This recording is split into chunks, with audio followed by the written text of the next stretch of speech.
3 ingredients ఉంటే చాలు.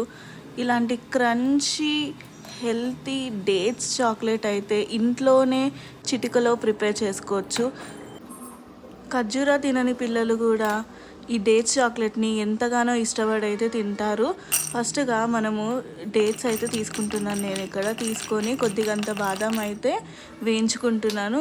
అలాగే గసగసాలు అయితే వేయించుకుంటున్నాను. వేయించి పక్కకు పెట్టేసుకుంటున్నాను. పెట్టేసుకున్న తర్వాత ఇప్పుడు మనము డేట్స్ ఏవైతే ఉన్నాయో ఇలా హార్ట్ షేప్ అయినా మీకు నచ్చిన షేప్లో అయితే ఇలా మధ్యలో చూపించిన విధంగా వేయించుకున్న బాదంని అయితే పెట్టుకోండి. ఒక క్రంచీనెస్ అనేది యాడ్ అవుతుంది చాక్లెట్స్కి.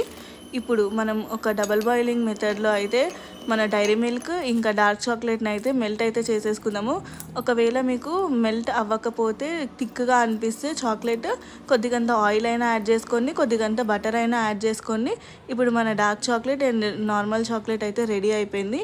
ఇప్పుడు మనము ఏవైతే బాదం పెట్టుకున్న డేట్స్ ఏవైతే ఉన్నాయో వాటిని ఈ చాక్లెట్లో అయితే మంచిగా వేసి 2 సైడ్స్ మంచిగా కోట్ అయితే చేసుకుందాము. మనము ప్లేట్కి ఆయిల్ అయినా రుద్దుకోవచ్చు, లేదంటే పార్చ్మెంట్ పేపర్ పైన అయినా బటర్ పేపర్ పైన అయినా పెట్టుకోవచ్చు. ఇప్పుడు నేనైతే గసగసాలతోని బాదంతోనైతే గార్నిష్ చేస్తున్నాను. ఫ్రిడ్జ్లో పెట్టుకొని తింటే అయితే ఎంతో టేస్టీగా ఉంటాయి.